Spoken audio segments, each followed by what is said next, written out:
Welcome to part 6 of Zombies and Reinforcement Learning. In this video, we're going to go ahead and get started on the health drops and loot drops, and maybe we'll get to some of the sounds. We'll see. So let's go ahead and we're going to do class treasure chest def init, and this is going to be like an ammo pickup. We'll do self X and Y to define where it needs to go. And we're going to go ahead and say self.closed image equals pygame.image.load images/chest closed.png .convert alpha self.opened image equals pygame.image.load images/chest opened.png .convert alpha. We'll go ahead and say self.size is 50. Self.closed image is equal to pygame.transform.scale self.closed image. And then we will go ahead and say self.size, self.size, and do the same thing with opened image.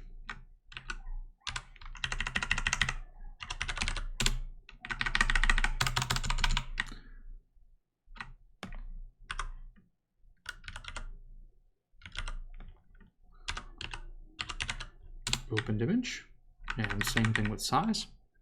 Okay, and then we'll say self.rect is equal to pygame.rect x, y, self.size, and self.size. Okay, and then we'll go ahead and set a default self.isOpened to false out of the box. All right, and then we will, as always, code in a draw method. Screen camera X, camera Y. If self.isOpened, then we'll say screen.blit self.opened image. Let's see.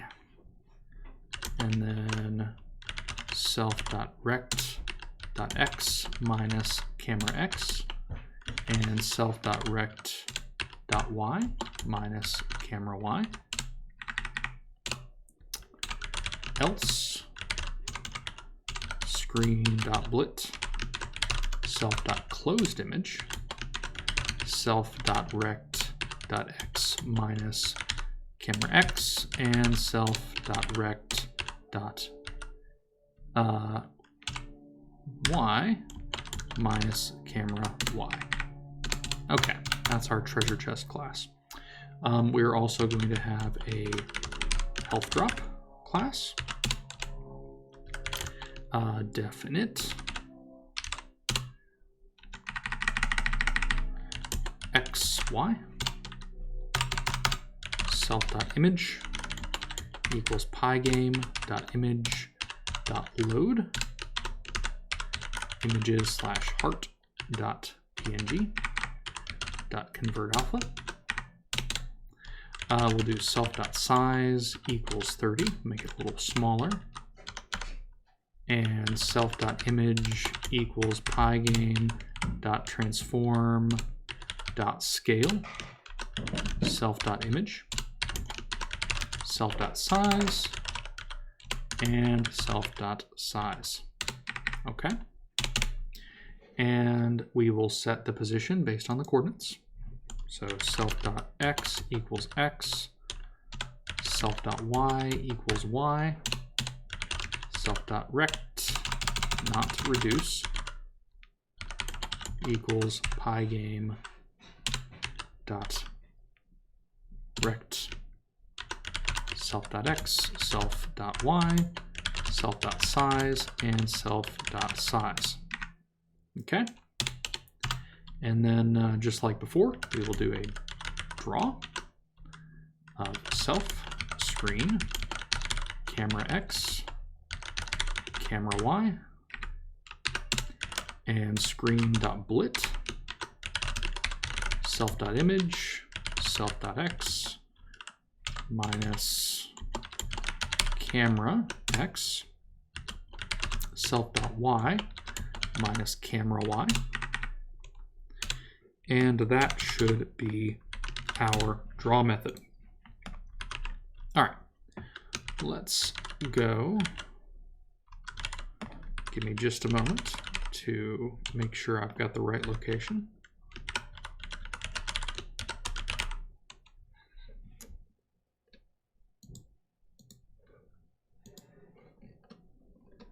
Okay. Let's see. In our start next level, we had a to do here for add loot drops.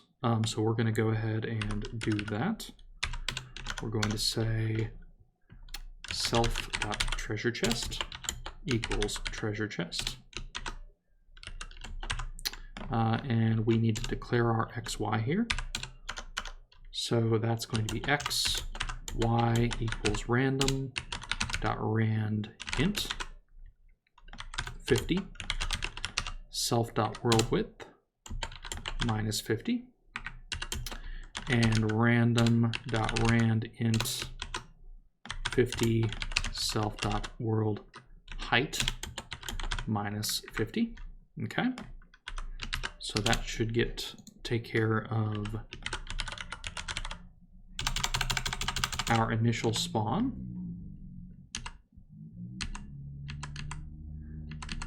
Okay.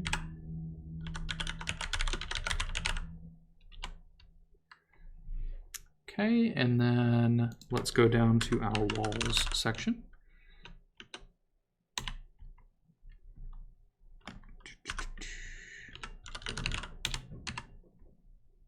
You can see as a code base like this grows, it definitely gets more complicated to keep track of where everything is and where everything is supposed to be.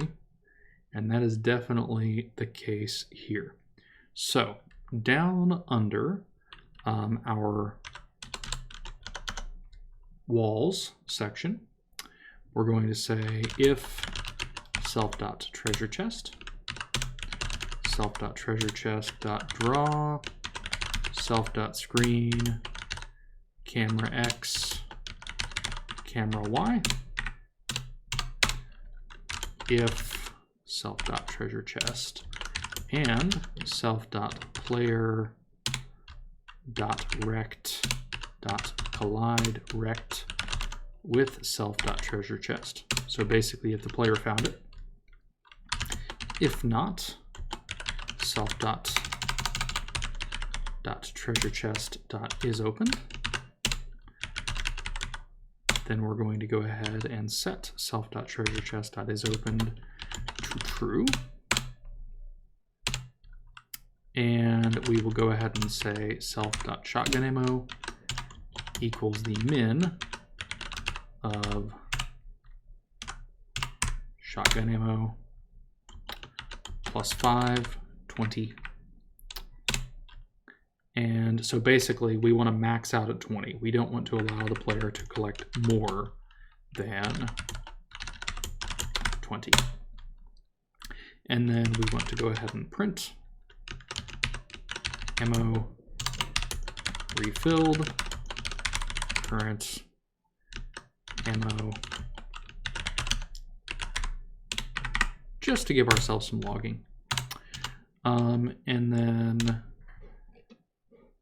if self.healthdrop and self.player.rect.collide rect, And actually, this should have been collide rect as well.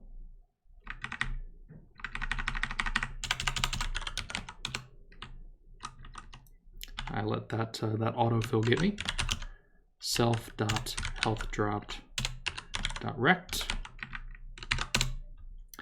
Then we are going to say self.player.health is the min of self.player.health plus 1 or 100. Player health can't go over 100. Print heart collected. And self.healthDrop equals none. So we can only have one health drop. And then we also want to say, this is going to be up in the zombies.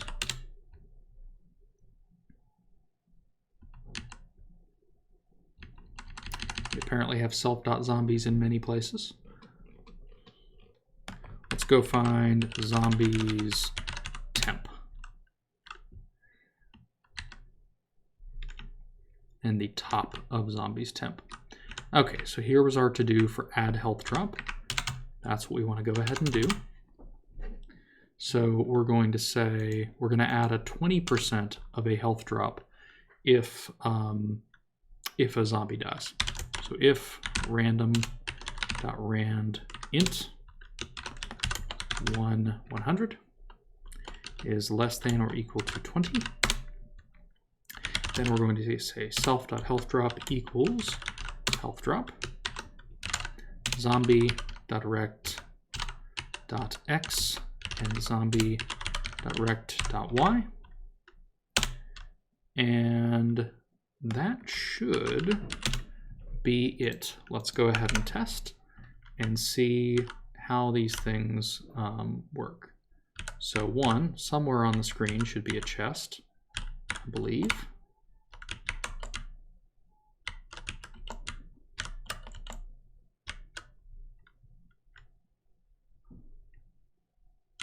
Hey, there's our chest.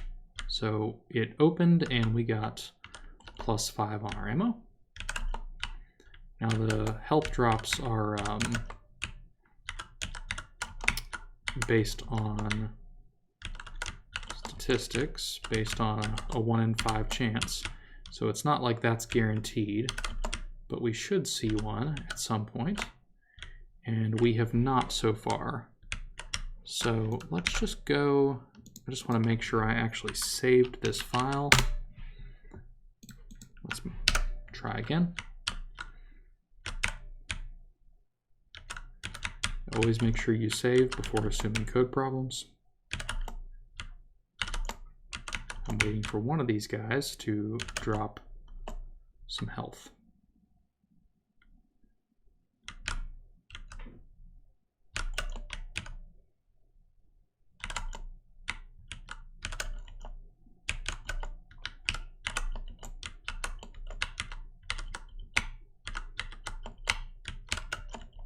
Okay.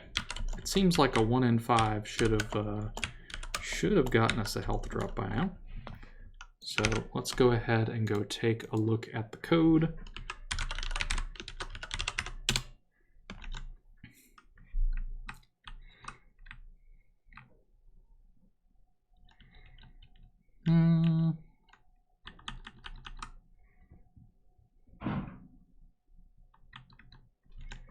Okay, just for testing purposes, I'm going to remove the randomness, and we're just going to say every single time a zombie gets taken out, we want a health drop.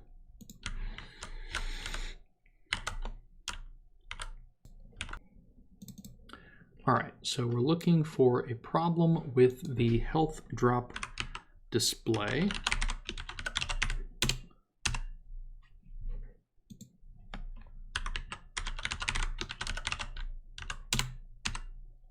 And it might be that we don't have a health drop display. So let's go up here and we find yet again one of our to-dos.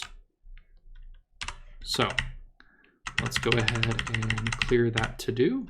And we're going to say if self.healthDrop, then self.healthDrop.draw, self.screen, camera X, and camera Y. Okay, let's try this again. Keeping in mind we've still got it set to draw one every single time. And there we go. And if we run into it, our health goes up to 6.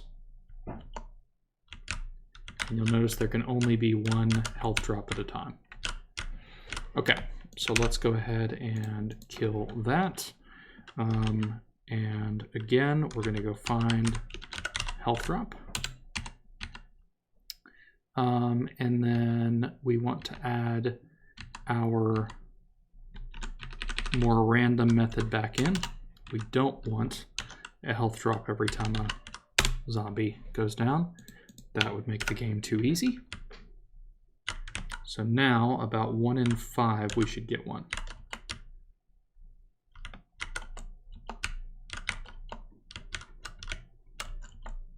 Hey, and there we go. And our health went up. All right, we are just about done with the base game. Let's see. I'm going to go ahead and end this video now. In the next one, we will go ahead and work on sounds and getting sounds, properly playing in the environment for zombie bites and shooting and other fun stuff. And then after sounds, we will be at a point where we can kind of cut a release, so to speak, and start working on the AI playable version of this. So until next time.